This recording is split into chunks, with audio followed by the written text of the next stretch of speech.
Welcome to the Silver Screen Guide podcast. Join Corbin and Allen, along with guest hosts, as they bring their love for the cinema to discuss films from every genre and decade.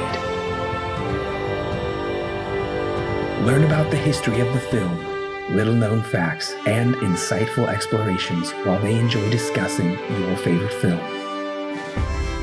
The curtain is rising and your podcast is starting, so sit back, relax, and enjoy your guide to the silver screen.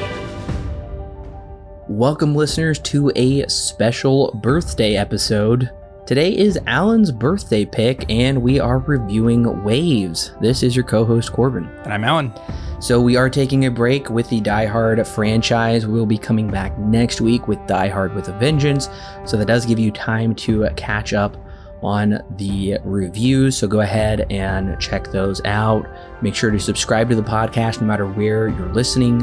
In the description below, we've always got the next reviews coming up. We've got timestamps if you're ready to jump in. We have tons of great content in the description below. No matter where you're at, make sure to leave us 5 stars. So, Alan, this is your birthday pick, and I know you picked Krisha. I want to say it was a year or two ago. I don't remember which birthday pick it was, but this is from the same director, right? Right. Yeah. Exact same director. In fact, I wanted to do this, I think once or twice for a birthday pick. I know at least once, where I considered it and we ended up going down a different route. But I've been really wanting to at least talk about this movie. I think I mentioned for the Oscars that year, for whenever the Oscars for this 2019 were happening, I did mention Waves and how it was snubbed. But at the very least, it is a movie that I've been wanting to talk about for a long time. And yes, it is by the same director, Trey Edward Shults. So this is the second of his 3 movies that we are now talking about, 2 of which are done by my birthday picks. So I guess we could say he's one of my favorite directors. Now that 2 of his 3 films are on this list. I have seen all of his movies, but I haven't seen It Comes at Night in a long time. So, yeah. Yeah, I'm curious. You did skip over his second theatrical film, It Comes at Night. We won't be reviewing that here or giving our thoughts, but I'm curious, could that ever be a pick to review here on the podcast? Or is that one maybe not? Maybe you're just not, because I'm curious about that. I would need to watch it again. It's a movie, I watched it around the time of Krisha, whenever I watched Krisha, and then I watched that not long after it. So I haven't seen it for a number of years. So I remember like very, very little from it, which is why I want to go back and watch it. I don't know why I haven't. I own it on Blu-ray. So I need to go back and watch it. Then maybe I'll be able to tell you if I would watch it or if we would like to review it or not. I would love to kind of review everything of his, which now at this point is really just leaving that one. And we have talked about that, going through at least the remaining 2 of his films, but we could just, never really fit really well into the schedule anywhere. So maybe someday. I would love to just review it just to get all of his films out of the way, since it's just the one, but maybe someday. I'll have to go back and watch it to really kind of give more thoughts onto how I really feel about it. I still haven't seen it, so it is. Really? Yeah, I've had the opportunity, but now it's off of the streaming platforms I'm subscribed to, so it'll come back around eventually. I've been meaning to check it out. From what I understand, it's quite different than his first and third film, so I'm curious to check that one out. Listeners, we may come around to that one. So as far as Waves go, I saw this movie. You introduced me to this movie. Right. I checked Letterboxd, October 30th, the day before Halloween, I guess. I guess we watched it. October 30th, 2020 is when we watched it. So it's been like over a year and a half since I've seen this movie, and I haven't seen it since. Right. Yeah, that's right. I guess that was the last time I watched it, is what I showed you. Because I've seen this probably about 10 times, I think. Because I watched it once in the theater, actually about 2 years ago, to the day almost. at least for me recording this, I watched it in a theater. It was a very, very small theater. Like I think no more than it could seat like 20 people. And there were only about like 6 of us there. That's tiny. It was, so I ended up loving this movie when I walked out of the theater. I bought it pretty much immediately as fast as I could off of Amazon, and then pretty much immediately showed my brother and cousins, and then later showed my other cousin. And then I showed you, and I think I watched it actually one more time after that, just because I wanted to see it again. So I think about 5 or 6 times I think I've seen this movie now, and about a 2-year span. Now about 7 because we watched it for this review. So I think by this point I'm detecting a pattern either in your birthday picks or the movies you want to review, because we've reviewed Patterson, and I know did you and I review A Ghost Story, or did we review that with somebody else? Yeah, I'm trying to remember. I remember I watched it. I know I went and saw it in the theater. I'm trying to remember if I wrote a review on it or if we talked about it or what the story was there. I don't remember exactly what the history is with A Ghost Story in this podcast.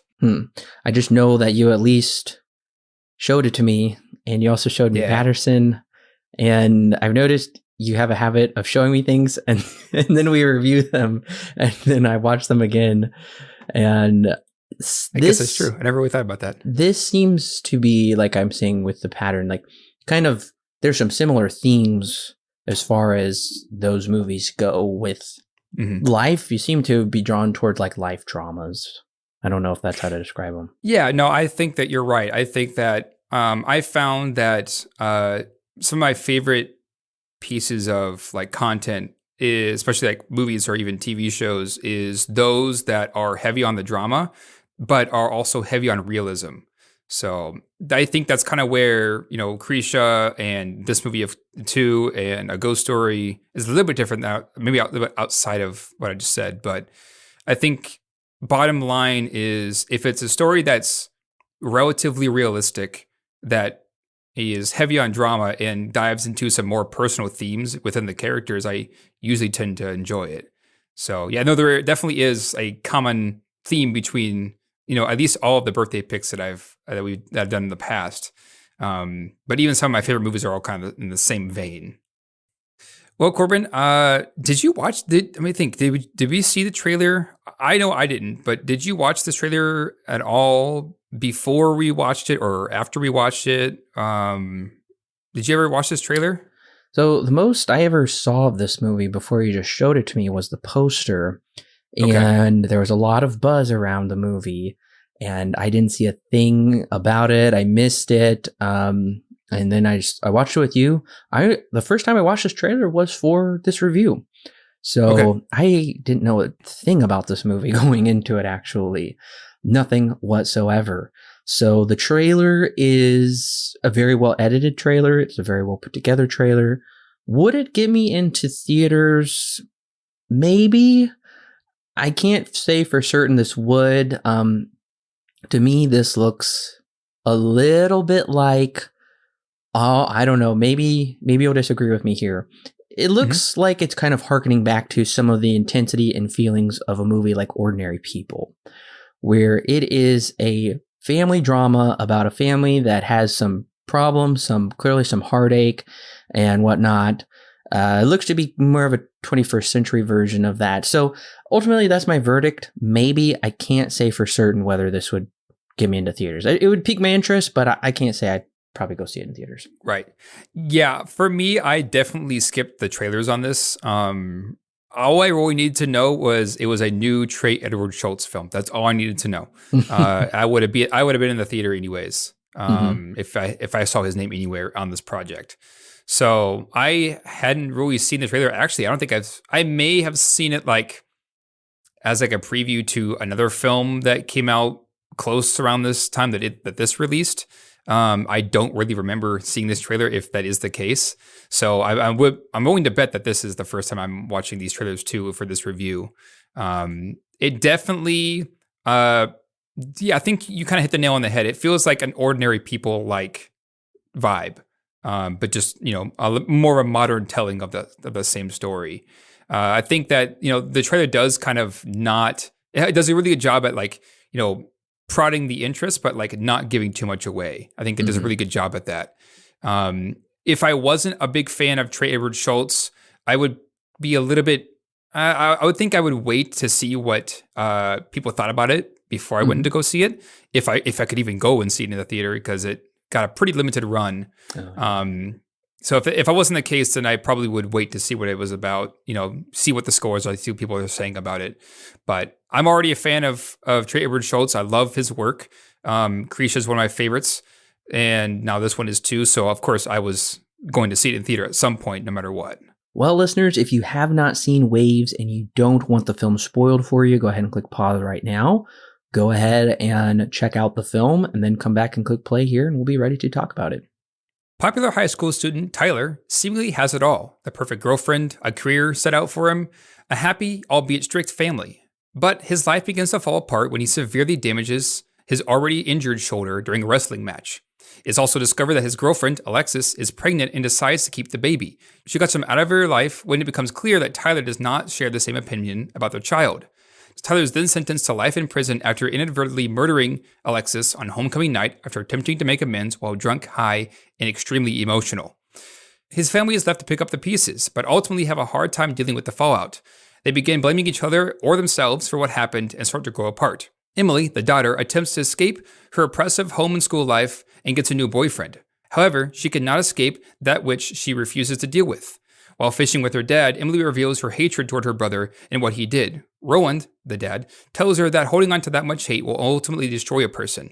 What Tyler did may have been horrible, but he is still a human being. Hatred stirs up strife, but love conquers all offenses, he tells her.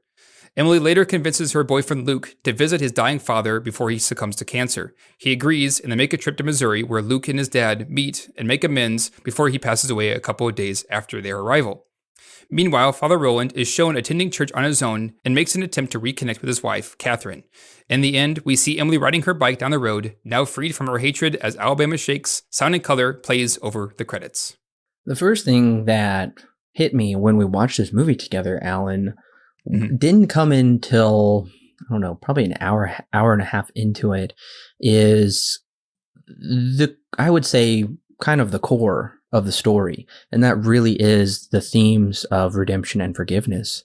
And the fact that I have no idea what Schultz's faith is, but the faith of this movie seems to be Christianity. There is sequences in church, and then you brought it up in the plot summary.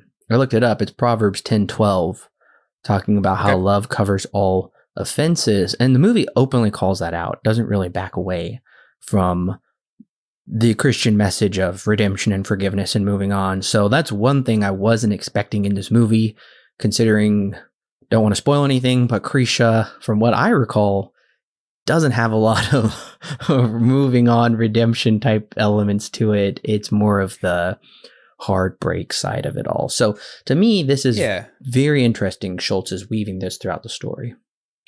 Yeah, I absolutely agree. I don't think that there really was any mention of like where the beliefs of the family is in Krisha. But yeah, you're right. In this movie, it's definitely very apparent. At least, where a lot of the major themes are at least stemming from. They seem to be Christian in origin, because there's, the biggest theme or the biggest idea in the story is, the family learning to forgive the family learning to forgive Tyler in what he did. And ultimately they have to come to that conclusion. They have to be able to face that in order for them to even try to come back together and try to repair that which was broken.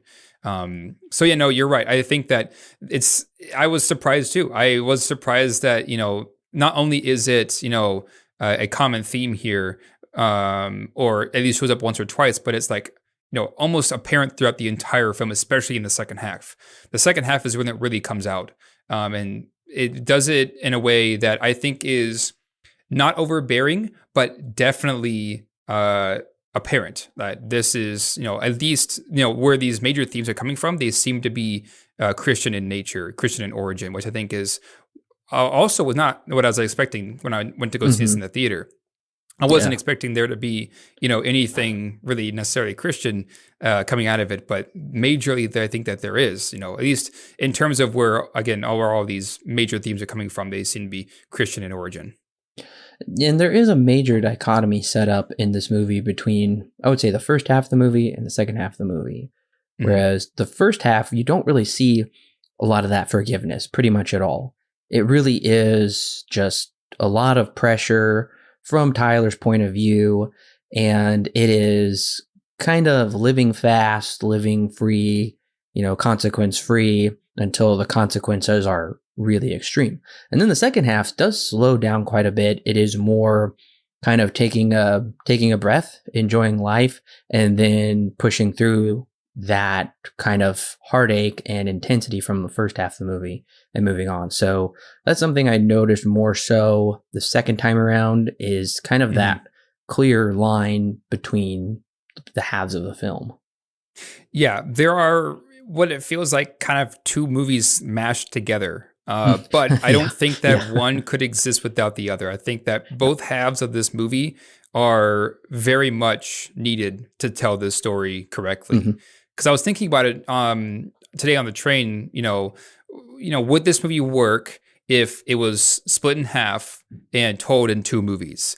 I don't think it really could. And the reason why I say that is because one half, I guess kind of how I mentioned it a second ago, one half just can't exist without the other. The story would feel incomplete to have it, say one movie is Tyler's downfall, and then the next movie is Emily and the family coming back together and learning to deal with what happened in the previous film.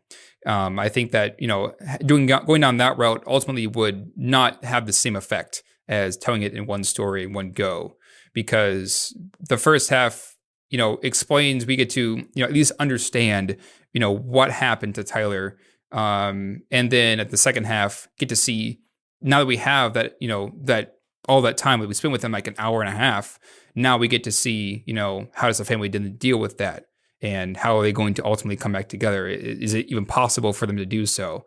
I think that it's almost impossible for it to be split into two movies. However much I would love this movie to go on for more than just the 2 hours and 15-minute runtime. I think that, splitting it up, any more than it already is, it ultimately would end up ruining the film than helping it. I'm going to say something controversial. Okay. I think Tyler's side of the story isn't like the actual movie, which is kind of strange. I don't think that's the actual necessarily the point of the movie. I think it's the precursor to where Shults really wants to get. I think he wants to really deal with the family dynamics and the heartbreak. He wants to deal with the aftermath. He gives us plenty of time with the setup, but with this watching, it seemed almost like Tyler's stuff is really the setup for the main crux of the movie, for the core of the movie, because this isn't a traditional setup for a story. I don't think so anyway. We're thrown into this slice of life from a high school student under pressure from getting his girlfriend pregnant, from essentially destroying his shoulder, from not living up to his dad's standards. He still doesn't quite know what to think of his stepmom. He doesn't have much of a relationship with his sister. And what happens when all of that goes really, really wrong? It's a weird way to set up. It's not, I won't say weird. I would say it's not traditional way to set up a movie or even tell a story per se. Right. No, I think you're absolutely right, actually. This is definitely, the first half of this movie, it could be that, they condense it down to just, maybe the length of one act. So like half an hour or something like that. But I think that if Trey Edward Shults was to do that, we would be missing out on a lot of, getting inside of his shoes, watching his life fall apart without it really being one person's fault, really. And then having the second act, which I think you're right, is definitely where Trey is, wanting to tell. This is where he wants the meat of the story to come from. The message of the story to come from is that second half. If it was to be condensed down to like half an hour, then we wouldn't feel the same emotional impact that we do now when it gets to that second half. And we do get to learn, what the family needs to do and have those emotional scenes. So I think that you're absolutely right. I think that, this is a film where, we have to have that lengthy first half to that, only tells half the story and only tells it from Tyler's point of view, where we get to see his downfall so the audience can, for one, empathize and get into his shoes and understand, what happens to him and, whose fault it is or whose fault it isn't for what happens to him. And then for the family that didn't have to deal with that and have to go through life and figure out how to, forgive him and forgive each other for what happened and that kind of a thing. Mm-hmm. I think what's interesting is and they say this a couple of times in the beginning in the first act, is they bring up this quote of, it takes a village to raise a child, right? But then I think this mostly comes out in the preacher, but then the preacher goes on and says, but there's also the love aspect, right? It also takes a village to love a child. And so I think that this ends up raising a really interesting question, which I hadn't really thought about until this viewing, is while it may take, a community or a village to raise and love a child, is it the same community or village's fault when that child ultimately does something wrong, right? And this is, of course, an extreme case. What happens? Whose fault is it when, in the case of Tyler, when Tyler goes downhill and, inadvertently commits murder and kills his girlfriend and then is sentenced to life in prison? His life is essentially over. Mm-hmm. Is it that same community's fault for that happening? And I think that this film kind of lands on. It's hard to say. It maybe not, but at the same time, it's just one of those things that just ends up happening. Mm-hmm. Because of just how life works. I think that's an interesting viewpoint, but that's at least something that I noticed this time around that I hadn't noticed previously is the community aspect. Yeah, and the community aspect, and I think the community starts with the parents. How are the parents involving their kids in the community? The parents seem to treat church more so like an obligation rather than actually something. It's just good for you. Just do it.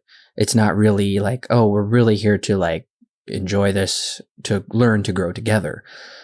I found that to be very interesting because the parents, I think, are just as important to this story, even though they don't have their own point of view or their own act per se. It's really mostly the brother and sister story, but because they're the byproducts of their parents' upbringing. So the parents are still just as important to this as well. And honestly, I got to say, probably my favorite part of this movie is Sterling K. Brown's performance. He just makes anything better. Like I thought he made like Black Panther better, even though he wasn't in very much of it. But he does a great job as being really hard on his son in the beginning, and then you just see his heart melt after his son goes to prison, and then he deals with his daughter. And I think this is a cautionary tale. Not really pointed towards youth per se, but mostly pointed towards parents, saying, parents, take an interest in your kid's life. If they're kind of ending up bad right now, it's because you probably didn't invest the proper time in them or really teach them the way you thought. Because that's just how these parents go about is. I also think it's kind of an indictment on our current, I don't know what to call it, our kind of social media, bubblegum type society where everything is so shallow and superficial. But what happens when you go deeper beyond the silly little texts and you see people are dealing with some really heavy issues, and these kids just aren't equipped to deal with these issues that they get themselves into. So to me, the movie more so is a big indictment on not just family dynamics, but just like you're saying, the society, the village in general, like what we're kind of messing up right now is what I'm getting at. Right. Yeah. I think that there is a lot that this movie has to at least portray. Maybe not, necessarily dive too deep into a lot of different elements, but to at least, portray, like you were saying, the fact that people have a lot of things that they have to deal with. Sometimes they're very, very real and very, very serious. Like your girlfriend is pregnant. Now she wants to keep the baby up, aside from what you think. And now she's blocked you. Bringing in the social media aspect of it all, it just makes things even worse. And, are we equipped to handle something like that? Is this something that we should talk to our kids about, or, and something about it, right? I think that you're right. I think that that's one of the aspects of this film. Maybe that's main focus, but at least something that it portrays is, the social media aspect, which I think even from just a social media and like more modern viewpoint, I think it handles better than most movies, because most movies, they kind of throw it in your face about, oh, this person said this on Instagram or whatever. Whereas with this one, it just kind of shows it and then shows the characters' reactions to it. Where, we see one of the most important scenes, or at least one of the most effective scenes, is when it's like homecoming night and we see a bunch of videos playing through on like full screen, and then it cuts out and it cuts farther away, and it's Tyler looking at his phone, looking at Instagram, seeing his girlfriend Alexis with some other guy going to homecoming, and he's getting fired up about that. That's the kind of stuff I'm talking about. So I think it portrays a lot of things. One of those things also is just the current state of social media, or the current state of just human communication when it comes to more younger people. I think that's also different things that this movie does, at least takes into account when it comes to telling its story, which I think is very interesting and makes, this world feel a little bit more believable than most other films that I've seen that also portray the same thing. Yeah, and it's incredibly ironic because this is depicting a youth culture that doesn't place value on life, because Tyler wants to go have his baby aborted. And the completely ironic thing is he does have the baby aborted, but not in the way he was expecting it to. I think it portrays it in a much more emotionally hard-hitting way, where he ends his girlfriend's life, the baby's life, and then his life, as you said, pretty much comes to an end also. So that's kind of a big twist. But we do see Tyler in prison. He does pray before he eats, so he seems to be kind of turning towards a deeper truth, towards something more transcendental than just, his videos on his phone or texting and whatnot. Still can't get over the way they text. It's very accurate, but I don't like it. I'm getting older, so it's just funny. It is. But the other thing is, I found the ending of this movie to be very somber, but that's not necessarily a bad thing. At first, I thought it was almost too somber, but once we get fuller on into it and you see the family moving on together, of course, they have to play a sad Radiohead song, just like in Incendies when they're playing that Radiohead song. But, it ends on a note of hope that this family will be redeemed and move on. And honestly, I'm very happy about that. Ordinary People isn't quite that way. I don't want to spoil it for you, but some movies don't have this kind of hope. They just are kind of like very nihilistic. And thankfully, this movie's not that way. Right. And one of the other things too is I found, especially on this viewing, I noticed it the most. This movie is definitely not one about finality. It's not one that has a definite beginning or a definite end. Yeah, and what I mean by that is in terms of the characters and also where the story ends up. Because when the story begins, we kind of just hop in the middle of Tyler's life, right? He's already in high school. I think he's a senior. He's a big time wrestler. His life is great. And we just kind of hop in the middle of it. And then we ride from there until, and at least until the end of the summer. And we get to go through his life. And then we get to go through the aftermath and through Emily's life. And then, like you said, when the movie ends, it doesn't end on like, oh, everything's all of a sudden just fixed, right? Everything's all of a sudden just magically done. Everything's fixed. Everyone's okay. It doesn't end like that. It ends on a more somber note, but filled with hope, right? It's one, when it ends, it comes to, well, the family is beginning to go down the path of healing. And we're starting to get to the point now where they're going to start talking again and start working things out. We don't get to see all that. We only get to see the beginning of it. And I think that's what makes this film at least so engaging, is that it's not one to, it's not going to be one that gives you absolutely every single little detail, right? There are a lot of details that it just doesn't explain, or a lot of details that it won't explain until like it's too late. For example, when Tyler goes out to find Alexis when he's like really drunk and high that night of the homecoming, we find out that Catherine is not their real mom. Oh yeah, that was information we were not told until that moment. So it's a movie that ends up providing information right only when it really needs it. Yeah. And I think that's really interesting because it makes this world feel like it's been really lived in and that these are real characters. And, we're just watching as these events unfold and experiencing as these events unfold. And we're not, being explained absolutely every little detail. I think that's something that I hear and see way too often now is that everything has to be explained in movies. And this is one that definitely goes the opposite route and intentionally does not explain enough. So the world feels a lot more authentic. It really does. And I think that also just lends to the family dynamics with this family's severe lack of communication. Is they're not properly communicating with each other and moving on from like the mother's death and that this is their stepmother, but she's seemingly raised them. We don't know for how long, but there is a huge breakdown. Also, it's a great scene between the brother and sister in the bathroom when he's crying and you come to realize that they're scared. They're scared of the parents finding out, which is true, but there's just a sad lack of relationship between the brother and sister. And then it ultimately comes when it's not too late when he goes to prison. They can go visit him, which the mom does at the end, which is a big point considering he's like, you're not my mom. And he treats her horribly. Right. And then she comes to visit him in prison towards the end.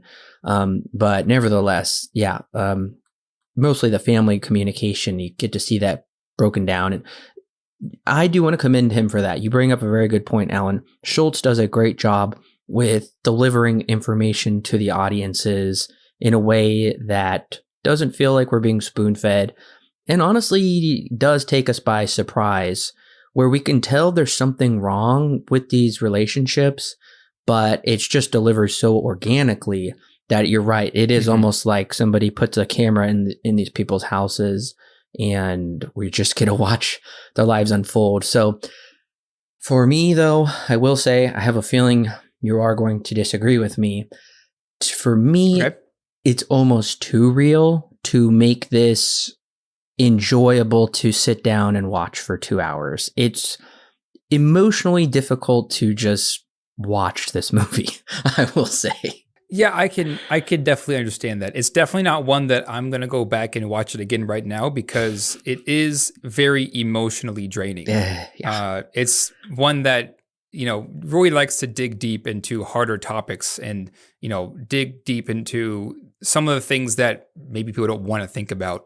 But I think at the same time, there can be a lot of really good lessons learned for a movie doing something like that, where it takes you along this journey where you get to see, the very realistic downfall of a high school student. And then, what can we learn from something like that? So I do agree. I think that this is one that is heavy. It's meant to be very heavy. But I will say that for me, it doesn't bother me very much because I don't always judge a movie about how rewatchable it is. I judge a movie by, what does it have to say and how well does it say that? And I think that, while it is emotionally draining, I do agree with you on that. It is one that, because, what it has to say is, I think, important, and how it says it is very effective. I think it's one that I can consider to be one of my favorites because of how well it does those two things. But I do understand where you're coming from. I do agree with you. It is one that can be hard to watch sometimes, and not one that exactly is the most happiest of films, even though it does end on a relatively lighter note than what happens in the middle of this film. Now, as far as the two stories go between the brother and the sister, for me, it's hard to say which of these two stories I find to be better because I think there is strong points in each of them. I feel like the sister story, now this is probably where you might disagree with me. I think the sister story is maybe a bit too meandering for my taste. It's got a little bit too much in it. I think they could probably trim it down for my taste.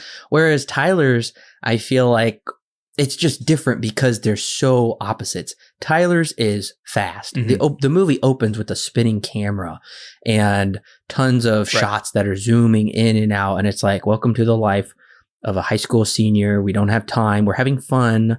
And then later on, does it slow down a little bit? And then it speeds back up. For the sister, it's mostly fairly slow moving, really intimate portraits of her and her boyfriend in the shower. There's a lot of these shower and bathtub scenes, or they're just swimming, they're just kissing. They're finally enjoying life, taking a minute to slow down, which is what Tyler and his girlfriend did too. But theirs was plagued with a lot more difficulties, I would say. So for me, I think it's kind of a combo of the two that I like, but I don't know. I think the sisters might be a little too slow for my tastes.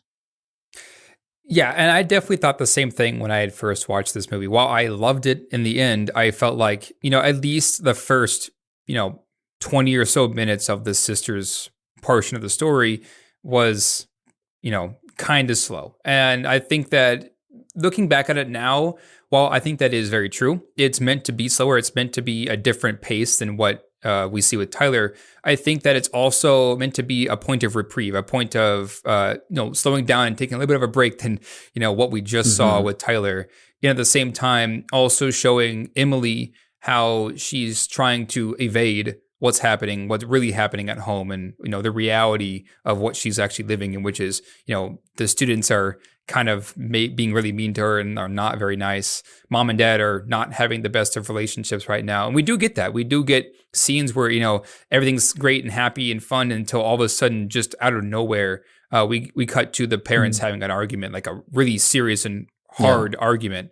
And so I think I do agree with you, or I would have agreed with you more when I walked out of the theater for the first time. I do think that Emily's portion is a little bit too slow when I first walked out. Nowadays, after watching it more than once, it does take a different tone. It is meant more to be slice of life like, and I think that it doesn't bother me as much now. And I think part of that is because when I first watched this movie, I wasn't, I guess, as into more slice of life moments than I am now. But I can see where you're coming from. It definitely takes a totally different tone and a different pace. Part of it is to be a contrast, like you were talking about with what happened with Tyler, in a bit of, a little bit of a break than what we had with Tyler. But I can see where you're coming from. It is definitely slower than before. And for some, it might be too slow. So I can see where you're coming from. All right, Alan, I got to know what you think about the camera in this movie, because it is a 360. I was wondering where you were talking about it. It's a shocking opening, honestly, to me, where it's just spinning around in the car. Tons of fast camera movement, zooming in and out, moving. This, I almost put in my notes, I don't think there's a static shot in this movie until we get deep into this film. Until there is so there is some static shots where it really is. But in the beginning, we haven't even talked about the aspect ratios yet. But nevertheless, I got to know, Alan, do you like this camera in the beginning of the movie? Oh, yeah. Absolutely. Okay. There are very few movies that, really take the camera and make it a character of its own. Oftentimes, there could be good cinematography and, that shot looks really good and that kind of thing. But very rarely do I ever see a movie where the character or one of the characters of the story is the camera itself. And we talked about a little bit earlier how it kind of feels like we were just kind of dropped into these characters' lives. And the camera kind of is the same way, but also is like almost a mind of its own at times. One of the opening shots is the camera just spinning around in the car. While it's actually kind of a funny moment because I didn't realize this until this viewing. When they're driving, when Tyler and Alexis are driving down the road, they're on a bridge, and the lyrics of the song are talking about a bridge, and the part of the song is like the bridge of the song, and it's kind of spinning around as they're kind of just hanging out and having fun driving down the road, and the camera's just spinning and it just keeps spinning for a long time. And I remember being like, when I watched it, I was like, what in the world am I seeing? This is amazing. Why do no other movies do this? So no, I absolutely love this camera, the way that Trey Edward Shults moves in places and works with the camera in this film, because you don't see this very often. It feels like it has a mind of its own at times. And I love that because, again, it becomes a character also of its own in the story. And it feels like it's a character along with Tyler and along with Emily. The camera is also a character in and of itself. Yeah, that's true. I am more of the kind of guy, I like my static shots. I like my tracking shots. So to me, this was almost too much to handle. I think that's kind of the test, honestly, if you're going to be engaged in this movie or not, is can you keep up with the movement of this camera? Can you keep up with these characters' lives? Because clearly, as I've already said, the camera is, like you said, it has a mind of its own, but it kind of has almost the mind of a teenager, where it's just kind of going in different directions. It's never going to like settle down and be consistent until the end of the movie. So on I don't know what you want to say, a metaphorical level or something, on that kind of a level, it's well done. But as far as like my own personal tastes go, the camera movement is, and I get it, I probably sound like crotchety right now. The camera's too fast or something. But for me, it's a little too much.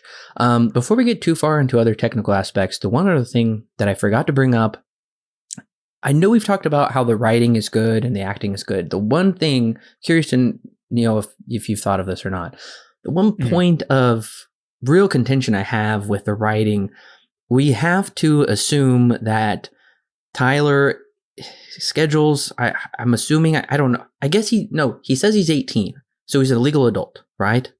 Right. Okay. So technically, he can schedule his own MRI, and apparently the doctor is not going to share that information with his parents. I think you have to suspend a little bit of belief there that his doctor isn't going to share that with his parents. Now, maybe that's because he is now a legal adult. I did write that note before the whole 18 thing gets brought up, because I'm like, there's no way he's scheduling an MRI by himself and whatnot. But maybe that's the case. Maybe it's because he's an adult, but that's where the crux of suspension of disbelief comes from, I would say, is the fact that his doctor doesn't share that information with his parents. Right. So, good point. I didn't catch that until this viewing. Why do the parents not know? I had the subtitles on. This is where I caught it. There is a conversation between the parents when Tyler comes home after ruining his shoulder during the match, and you can the mom and dad are talking back and forth. So what happened was, after he met with the doctor, he told the doctor that I will tell my parents myself. They said they mentioned that the doctor said that Tyler wanted to tell his parents, on his own, and that's why the doctor didn't call and tell them, was because Tyler's told the doctor that he was going to tell him himself. Obviously, he didn't. We know that because of what happens and the reaction that dad has.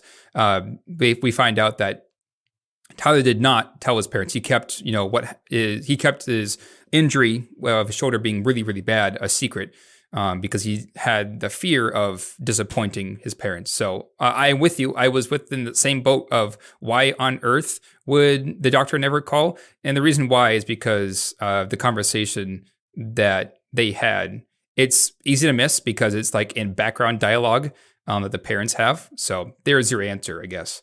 The answer is Tyler told his doctor he was going to tell him himself. He's 18 after all. Never did, and that's why the doctor never told the parents. So the moral of the story is don't believe 18-year-olds. Pretty much. Pretty much. Exactly. Music is also a big factor in this movie. Yeah. Yeah. What do you think of the music? Because there's a music that plays in almost every scene, it seems like. Yeah. Oh, no. Yeah. The music, just like the camera, is a character in and of itself. If this music almost feels like it was made for the film. Now there is, of course, musical score to this film by Trent Reznor and Atticus Ross. That's different than actual soundtrack portions of it. The soundtrack portions of it are licensed songs from Tame Impala, Frank Ocean, Kanye West, Kendrick Lamar, Animal Collective, A$AP Rocky, etc. There's a bunch of different artists that are here. And this is a film, I remember I read, or I think I heard something that when Trey was writing the script for the story, he had specific moments of when the song would come in the script and when it would end, and that kind of thing. And the music that he chose was specifically chosen, for that scene and for the story. That's unusual. So, yeah, it really is. It absolutely is that, he had timed out basically how, what point in the song and where it would come in and that kind of thing in terms of the scene. So I absolutely love the music in this film. There's a lot of music here that I wouldn't normally listen to. A lot of it is rap, especially in that first half. But it's stuff that I've like, even though I wouldn't listen to it, outside of the film. It's stuff that works so well in the context of the film that again becomes a character just as much as the camera is in the story. It's music that fits very, very well into the story and also the scene that is put in, which I think is surprising because that's something that I don't think I've really ever seen before. I mean, obviously you have, those movies that use a lot of like, say 80s songs and they'll fit it into a scene and it may work, but it's also like pop 80s or whatever. This is different. There is some popular stuff in here, but there's also a lot of stuff that from bands I had never heard of, which I think is interesting. So I love the music in this movie, even though I may not like it outside of the film. I don't like it outside of the film. I think for the most part, it is well utilized. I think my problem with it is I feel like it's just too often that a musical cue comes in, which I think it can either make or break a film. It can either make or break the emotionality of a film. Is either are you leaning on music to create the emotion or are you relying on the actors in the scene to create the emotion? I don't think that's quite necessarily the case. I think it's just a matter of, okay, cue the music again, especially in Tyler's portion. It is a lot. Yeah, there's a lot more music, especially more rap songs that are in his portion of the movie than in Emily's portion. Yeah. I think what's also interesting too is how Trey uses this music, because sometimes it'll bleed into the next scene. Sometimes it'll start off and then it'll come from the source in the next scene. Sometimes it starts and then ends and it's just like a portion of the song. Sometimes background noises are used to introduce the song. It's so interesting. And this is kind of bleeds into not just, the songs that are used, but also the sound effects and how the sound mixing was done in this film, because to me, this is one of the best sounding movies I've heard in a long time, at least one that stands out the most, right? And definitely does some very, very unusual things. I think it's wildly interesting. And I think that's partly why I enjoy the music so much, is because how Trey takes the music and the sound effects and the environment of the scene and then morphs it around, the whole point of the story. And how he does that is incredibly unique. Because again, the way that he introduces and stops and replays portions of songs is not something you ever see. I don't think I've ever seen, at least the way that the music and the sound effects are handled in this one. I don't think I've ever seen that in the story, and I think that's very, very interesting. I will agree with you. The editing and sound mixing is pretty good. That was pretty obvious to me watching the movie. That stood out as they did well done with that. The other main thing that I've noticed is lights, the usage of colors in the movie, particularly at least in the beginning, red and blue. Tyler has red and blue curtains. I feel like it doesn't make a whole lot of sense until the accident happens towards the end of the first half of the movie, where you see the red and blue ambulance lights. To me, that shows that the red and blue in Tyler's room is kind of a subtle but obvious in-your-face warning that he's kind of headed for the ambulance or the police sirens or something along those lines. There is this clear, those are kind of like, you think of those as opposite colors. To me, I think this is kind of an emergency waiting to happen, but everybody's ignoring it and nobody's paying attention to it. So that's how I see the usage of colors metaphorically in the movie. Right. And we also see how, there are two halves to the story, right? There's the red and the blue are opposite colors. And we also get to see how the two halves of this movie are almost polar opposites in ways. In terms of tone or in terms of, what it's striving for. I think it's also at least part of, why the choice of color, especially for Tyler, is red and blue.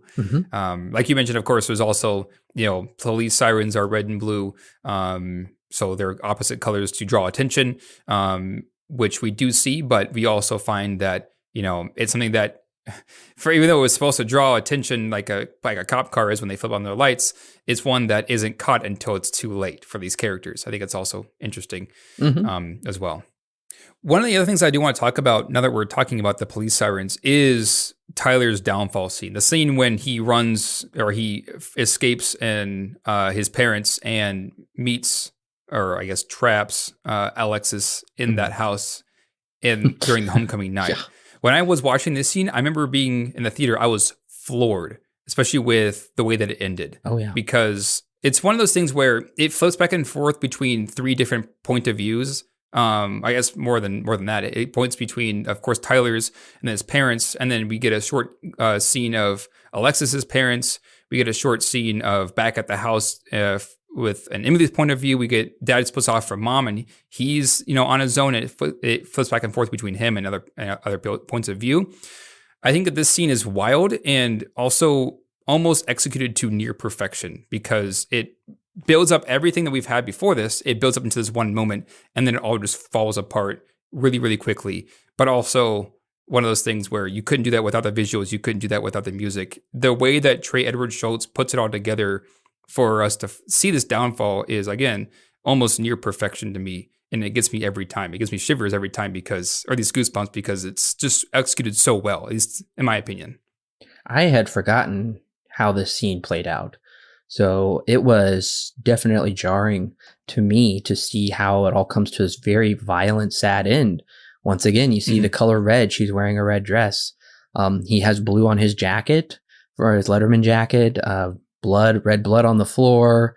I don't remember what color the sister's dress is. Anyways, he's definitely multi-layering the scene between editing, between music, between acting, between color. He's really bringing our attention to a lot of different things. It's very interesting because there's the rising action.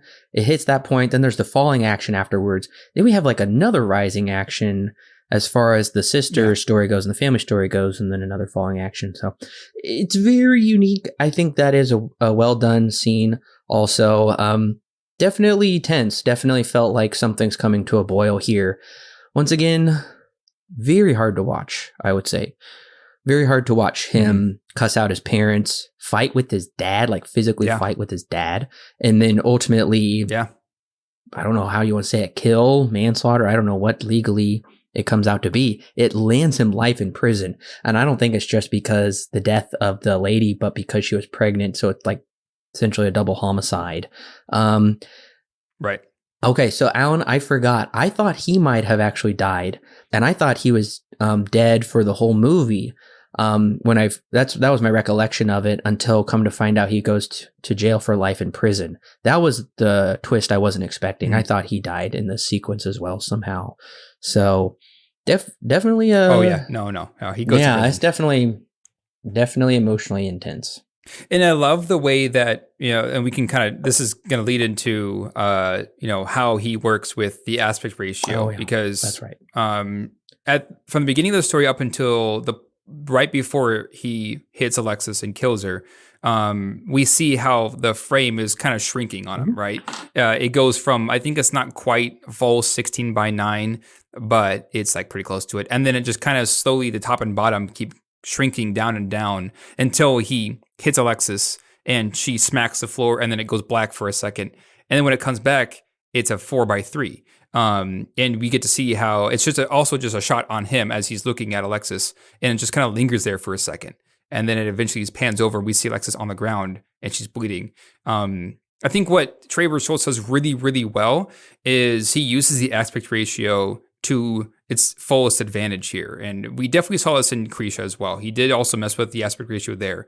And this one is a similar feeling. I think what he's going for is to kind of show that the walls, at least in this first half, the walls are closing in on Tyler, the character. And the farther he goes and the more he, rejects trying to, do something right or get some help, the more those walls close in until finally it reaches its apex when Alexis is hit and she's on the floor.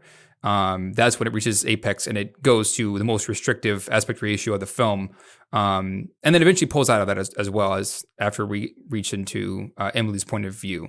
But I think that it's interesting that he would use I feel like he's using almost every aspect there is to filmmaking to tell the story, right? He's changing the aspect ratios. He's utilizing color to its fullest potential. He's using music and sound effects to also wrap in and tell the story. It's very interesting how what all he uses to, add some more flavor to this film. Yeah, definitely wraps it all in there. As for the aspect ratio, I do think if you're paying attention, sometimes it will take you by surprise that the aspect ratio changes. It is, I think, well done. Yeah, the walls are definitely closing in, like you said. Everybody's world just got a lot smaller. They're just not seeing as much. I believe at a certain point it goes into a 235:1 aspect ratio, which to me says that they are seeing things, their horizons are opened up. They have a wider outlook on life. It's not the same outlook anymore until the movie kind of comes back full circle. And, it's a part of the journey. It's a part of the transition. And he does. This is almost, I would go so far as to say, experimental with certain things as far as he uses the camera, the aspect ratio, the usage of color, and even the usage of sound. It's, I would say, for the most part, very unconventional as far as making a movie goes. When you think of a movie, this is not outside of, this is outside of the norm, is what I'm trying to get at. Yeah. Oh, yeah. I will say, you're either going to love it for that, or you're going to take it as a whole and it's just not going to click with you, which I think we're on two different sides of the coin with this stuff, just like with the brother and sister. Yeah. There is stuff I like about how he does it, but at the same time, I'm probably not clicking as much with cinematography, with the music, with whatnot. And I think I didn't want to tip my hand with the trailer, but I think if I would have saw the trailer and then come to see this movie, I think I would have felt a little deceived, because the trailer looks to be more of a conventional heartfelt drama, hard-hitting drama. The movie is still that. It's just really stretched out, I would say. I would think you get all of that. There's just a lot more pockets in between, a lot more spaces of life where it's not as tight as the trailer's going to make it out to be. So that's the thing that threw me off a bit, I would say. Yeah, I think you're definitely right in saying that it's a little bit more experimental. I would say it's borderline experimental filmmaking. It's definitely not over that line, but I think it does prod into it a little bit. I have seen a couple of experimental films, and they are weird and strange, and they're definitely unconventional, of course. But this is by all means a very unconventional film. I will not dispute that. And I think that's why I partially kind of fell in love with this movie, is because I feel like we see the same thing so often. We see, there feel like there are almost like unwritten standards or unwritten rules for, how films are made nowadays. Now, of course, there's definitely more with, Hollywood films than anything. But I feel like, at least for me, seeing a film like this, it's a breath of fresh air, because it feels like the filmmaker, while it wasn't very popular in the box office, I mean, for Pete's sake, the highest ranking it got was 21 in the box office at 570 theaters. So it wasn't exactly the most popular film in the world, and part of that's due to, or part of it, if not all of it, the blame is for A24. But my point is, this is a movie that I've never seen before. It's a film that I feel is, so unconventional that it's, off in its own league. Not necessarily experimental fully, maybe parts of it are, but I would much rather, I'm glad I got to see this. I'm glad this film was made, because it's a breath of fresh air. You never see a film like this. Maybe once in a blue moon, if you're lucky and you go snooping around the Criterion channel, you'll find something, right? So I think that's what at least draws me toward it the most, is, it takes the conventions of what we normally see and just says, I'm going to do my own thing. And I love that, because it definitely opens the door for, how creative then can Trey get now that he's done something like Waves. And that's why I'm curious to know what he's going to do next. But I got to say, I think maybe we're on maybe a little bit of different fences here. I like that it is experimental and kind of does its own thing without being like super outlandish. There are films that just get way out there that are also present on the Criterion channel. This one I think is one of the more normal-y but still unconventional films that are out there. Well, Alan, I think it's no surprise, but what is your rating and recommendation for Waves? Waves is a film that I feel like I keep falling in love with more the older I get, and I mean it's only been I guess a couple of years since I've seen it since it came out. But the more that I watch it, the more I love it. The more that I am able to explore and go into Trey Edward Shults' mind and also the world that he creates, the more I'm falling in love with it. Because there are scenes in this that to this day still make me tear up. One of them is the father-daughter fishing scene, which is on the poster. It's kind of like the poster child for this entire film. Amazing. Along with Tyler's downfall. Again, I mentioned that a bit ago. It's all executed to almost near perfection, at least to me. I love this film. I absolutely adore this film because it's one of those things, as we were just talking about. It has a lot to say, a lot of really important things to say, but at the same time, does it in a very unconventional manner. And for me, that keeps me engaged the whole time. It might be two halves of a film that go in two different directions, but never once has, at least you don't see very often, I'll give it that, where a film uses everything that you can use in a film: sound, color, aspect ratio, the picture, the acting, of course, and the story writing. Uses that and tries to manipulate it and change it to tell a story in its own unique way. You don't see everything being used like that very often. So I love this film. I absolutely adore it. I can't recommend it enough. I'm going to give it a 10 out of 10. It's definitely one that I think is not one that everyone's going to jive with, but it's one that I absolutely adore, and it is definitely one of my favorites. While Waves has a worthy message about redemption and forgiveness, the journey there for me is just stretched too thin, either making it feel somewhat unsure about how to approach the next subject. My biggest compliment for the movie are the performances. I think there is some solid acting here and some really heartfelt themes throughout the movie. I'm going to take the opposite of Alan. I don't really like the usage of color or even necessarily the cinematography for that matter. But for a third film, Shults shows he has a really promising future in movie making. I just hope his next project is more tight, but that's just me. I'm saying that as, that's my, subjective point of view necessarily, right? For me, I'm going to give Waves a 4. It's a 4 out of 10. It's a not recommend. Oh, wow. I know. I knew you were going to be shocked with that one. Boo.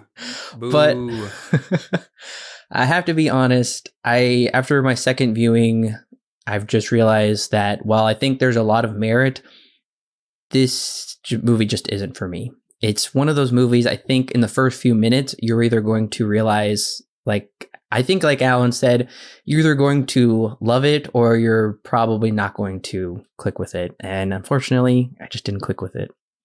And that's fair, right? This is, the last few minutes we've been talking about how, it is rather unconventional. It's not like your standard Hollywood pictures. I love it for that, but I recognize that not everyone's going to hold the same opinion. I'm always on the search for, I want something new because I feel like, everything's kind of samey.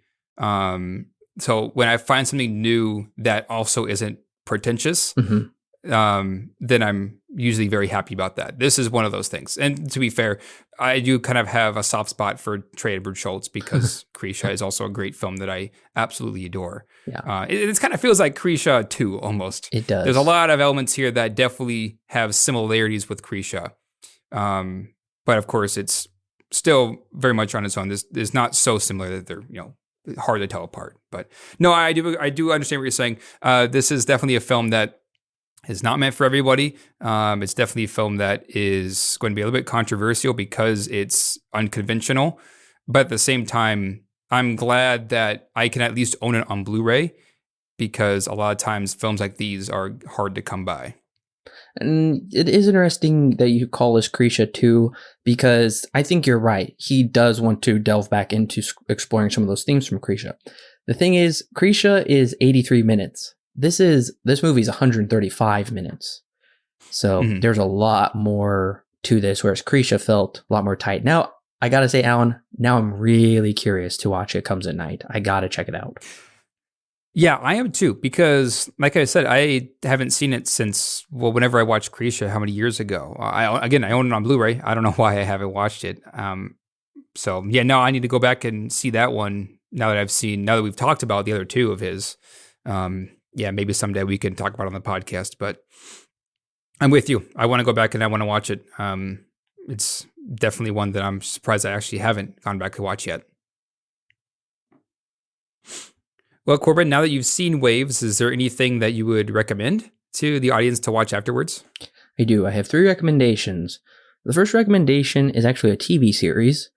It's called One Tree Hill, and I think it takes a lot of the themes in this movie, makes them probably more palatable to more of a mainstream audience, and goes throughout the TV series because it's about a sports star in high school whose father is too hard on him, and a lot of heartbreak, joy. A lot of these themes happen along the way. Now, honestly, Alan, I could see you probably not liking One Tree Hill at all, because it's probably it is a CW show, if that tells you anything. So it's probably not as high level or well executed as this, but I really enjoy One Tree Hill. I think it probably takes this stuff in more of a mainstream way, like I said. I'm also going to be recommending Lady Bird. I think these 2 movies kind of gave me similar feelings, where it's about high schoolers trying to navigate life. While I wasn't crazy about Lady Bird, I think Lady Bird was one I would probably return to over this one, and a little bit more interesting. And my final recommendation is The Florida Project. That movie is very well done up until the very end, but I think that's another kind of slice of life movie that piques my interest. And I think if you found Waves interesting, or if you found Waves a little bit too much for you, then I think these recommendations might suit you. So my first recommendation's going to be Krisha. No surprise there.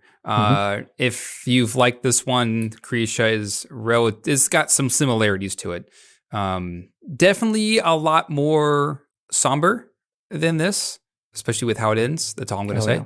I'm also going to recommend, this one's a bit different, but we both have seen it, Corbin, Freaks and Geeks, this TV series. Oh, I love that show. Not as hard hitting as this is, but definitely takes a little bit of a slightly different approach to the high school drama than other TV shows do. Yeah. Keeps it more realistic while at the same time still being a comedy. I'm also going to recommend another, I think this is A24. It's by the same guys who did Uncut Gems recently, Good Time. The music in that movie is great. By one, his name is One O Tricks Point Never, if I remember right. Great music. And also, from my memory, pretty good film as well. I need to watch it again, but that's what I'm going to recommend. And of course, anything else from A24, they all have somewhat similar feels as it is. So that's true. I mean, if you like this one or you like other A24 films, and there's definitely more out there to check out. Yeah. So I just pulled this up right now. It looks like Schultz's next project is a TV series. Oh, really? Yeah. He hasn't done a whole lot since Waves came out. I know that there have been a couple of things that have gone around, but yeah, Cut Block. It's very early in production. Yeah. But I'm curious to see that wherever it comes out. Maybe it'll be Showtime if it comes out on A24. I'm curious to know where he's going to go, because this was a film that, didn't make it to the Oscars. It didn't release in hardly any theaters. So A24 kind of buried this one. Unfortunately, I think they were going for a different film. I forget which one released that year they were going for, but all right. Well, the question of the show is, what's the best song in the movie? There are a lot to choose from. there are a number of popular artists. There are a few that I didn't know existed until the movie came out. But that's the question. What is the best song in the movie? And of course, you can email your questions to silverscreenguide95@gmail.com, and we'll read them out in the show if we get any responses.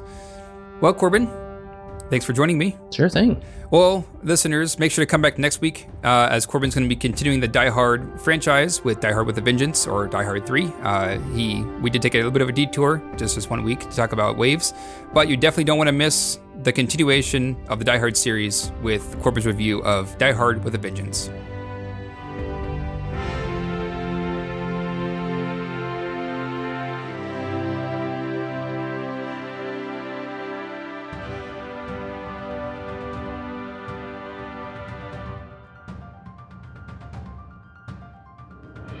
Hey listeners, it's Corbin. Don't forget to check out the exciting links in the description below that will connect you with more great movie reviews for your listening pleasure, and our YouTube, Facebook, and Twitter page, and of course our official website where you can read great articles and sign up for our free weekly newsletter.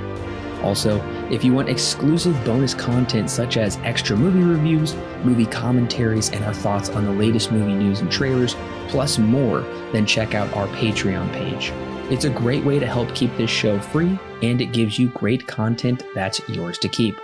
All of that and more is found in the description below. Don't forget to subscribe whether you're on YouTube, Apple, Google, or Stitcher, or your favorite podcast service. And while you're at it, please leave us a 5-star review so other movie lovers can more easily find our podcast. We love talking about movies, and we love talking about them with you. So don't forget to share with your friends and family, and we'll see you next week, listeners.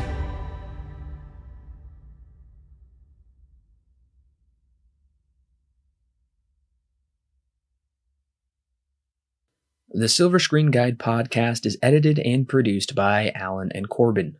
Intro and outro music is created by Thomas Rankin. The thoughts and opinions herein expressed are those of the individual and do not necessarily represent those held by Silver Screen Guide. Silver Screen Guide is not affiliated with any company or individual involved with the creation of this movie or TV show. No portion of the podcast may be used without express written permission from Silver Screen Guide. And the fact that I have no idea what Schultz's faith is, I don't know, but this movie seems to be... Oh, there's a plane. I don't want to have to re-record. Oh, that's a loud one too. Good thing it's not a jet. Goodness. Those are really loud. My goodness. We had a Black Hawk over the house the other day. That was fun. Are you serious? Oh yeah, I shook the whole house. Holy cow. Yeah. To me, it's hard. Now, maybe this is what you were saying earlier also, because I know this is, I looked at some of the reviews. Some people, hold on. Told you the coughing spell would come eventually.